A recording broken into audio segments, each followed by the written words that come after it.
जय गुरु जी संगत जी। ओम नमः शिवाय। शिव जी सदा सहाय। ओम नमः शिवाय। गुरु जी सदा सहाय। गुरु जी का दास संजीव नारंग। गुरु जी द्वारा बनाए गए बहुत सुंदर से परिवार गुरु जी टुडे ब्लेसिंग्स में आप सबका हार्दिक स्वागत करता हूँ। चैनल पर पहली बार आए हैं तो चैनल को शेयर करें और सब्सक्राइब करें और साथ में लगे हुए बेल आइकॉन के बटन को प्रेस करके ऑल पर क्लिक कर दें ताकि डेली अपलोड होने वाले महाराज के सत्संग और ब्लेसिंग संगत जी आप तक पहुंच सकें।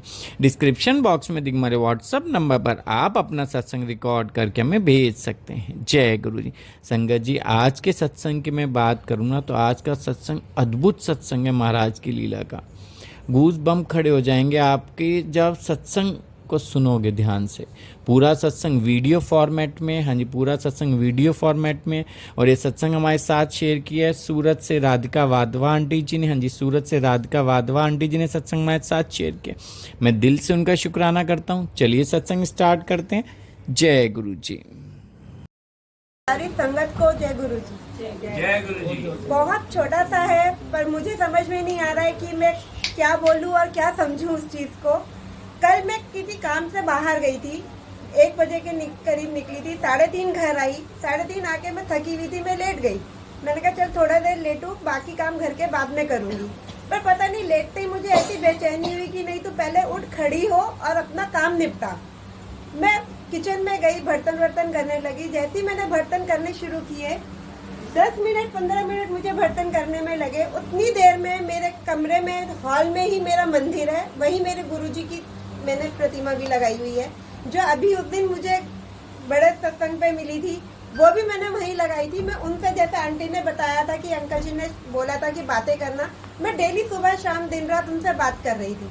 कल अचानक ही मुझे ऐसा लगा कि कमरे में कोई चल रहा है। मेरी किचन और हॉल एक पूरा ओपन है कि हॉल, मेरे पूजा के कमरे वहाँ से लेके मेरे पीछे तक जहाँ मेरी मशीन रखी थी किचन में, वहाँ तक कोई आ रहा है, चल रहा है। चहलकदमी पूरी मुझे सुनाई दे रही है और मतलब मुझे डर भी लग रहा, रोंटे भी मेरे खड़े हो रहे। मुझे बार बार सुनाई दे रहा है की गल है, चाह का वेला होया, चाह नहीं बनाई, चाह नहीं देनी हैगी, आज की गल है तेनू।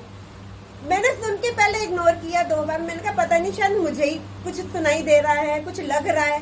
फिर मैंने बाहर खिड़की खोल के देखा, मैंने कहा शायद कहीं बाहर से तो कोई नहीं बोल रहा है, पर बाहर भी कोई नहीं था, पूरा अंधेरा था। फिर मैं अपने काम में लग गई। फिर दोबारा से मुझे वही सब सुनाई दिया और वही चहलकदमी मुझे दोबारा से दिखी। फिर मेरे को समझ में तो कुछ नहीं आया। मैंने बर्तन छोड़े, सब कुछ छोड़ा। मैंने उन्नति आंटी को फोन किया। पहले मैंने अपनी जेठानी को किया, उनका फोन नहीं उठा तो मैंने उन्नति आंटी को किया। मैं कहा उन्नति आंटी ऐसे ऐसे बात हुई है और ऐसे ऐसे मुझे सुनाई दे रहा है, मैं क्या करूं, मुझे कुछ समझ नहीं आ रहा है, पर मुझे अंदर से बेचैनी हुई है। आंटी बोले तू एक काम कर, गुरुजी का हुक्म हुआ है, तू 20-25 कप बना और जाके बांटा, जहाँ जिसको चाहिए होगी वो ले जाएंगे। मैंने भी वैसे ही किया जैसे आंटी ने मुझे बोला और जैसे उनका हुक्म हुआ। मैंने अपना चाय बनाई, थर्मस भरे, कप उठाए, थैले में डाला, चल दी घर बंद करके चली। पूरा उमा भवन घूम ली, पूरा आशीर्वाद कॉम्प्लेक्स घूम आई, भटार 4 होके वापिस आ गई। फिर उमा भवन आई, एक ऑटो वाला खड़ा हुआ था, वो मिला। मुझे कहता क्या ढूंढ रही हो? मैंने कहा मैं चाय बांटनी है, मुझे समझ नहीं आ रहा मैं किसको बांटूं। तो बोलता है चल मेरे साथ चल, ऑटो में बैठ, मैं बंटवाता हूँ। अब डर भी अंदर से लग रहा है कि अनजान लोग 3 जने, मैं कैसे जाऊं। पर उसमें से एक शख्स बिल्कुल ऐसे जैसे गुरुजी का स्वरूप में था वैसे ही, और नीली उसने शर्ट पहनी हुई, स्काई ब्लू कलर की। गुरुजी के एक बहुत पुराने सत्संग में मैंने वो शर्ट देखी थी और वो ब्राउन पैंट देखी थी उनके पहने हुए, सेम वही। वो मुझे ऑटो में बिठा के फिर भटार 4 रास्ता ले गए। वहां ले जाके उन्होंने कहा यहाँ बांट। मैंने बांटनी शुरू कर दी। वो मेरे साथ ही खड़े थे, वो मुझे डाल के दे रहे कप कि ले देती जा। मैं देती जा रही हूँ, सब को बांट रही हूँ। फिर बांटने के आखिर के 2 कप 4 कप रह गए थे। बोले क्या बात है, हमें नहीं देगी, हमें नहीं देनी है चाय। मैंने कहा क्यों नहीं दूंगी, आप भी ले लो। उनको दी, उन्होंने चाय पी। उसके बाद मैंने 3-4 कप और बांटे। अब जैसे मैं पलट के देखती हूँ, ना वो ऑटो, ना ऑटो वाला, ना कोई नहीं वहाँ। और मेरी जो हालत हुई और मैं रोने लग गई और मैं उनसे पूछ रही हूँ ऑटो वालों से, मैं कहा भैया तुमने देखे वो यहाँ? कहते नहीं, आपने नीचे रखा हुआ था और आप खुद ही लेके बांट रही हो। मैंने कहा नहीं, वो थे मेरे साथ यहाँ पे खड़े। कहते कोई भी नहीं था आंटी, आप खुद ही बांटे जा रहे हो इतनी देर से, आप आधे घंटे से आप खुद बांट रही हो। पर पर मुझे नहीं पता वो क्या था, क्या कष्ट काटना था या मुझे कुछ देना था, मुझे नहीं पता।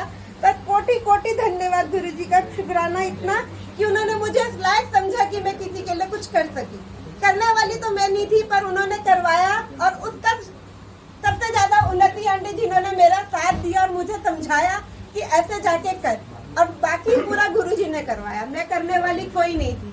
जैसे इस बार कराया गुरुजी, आगे भी इसी तरह से मुझसे हर चीज करवाते चले जाना, बस इतना ही मैं कहूँगी। इससे ज्यादा मैं कुछ नहीं कह सकती, क्योंकि मेरी औकात ही नहीं है कुछ कहने की, ना करने की ना कहने की। और आज भी ऐसे ही हुआ।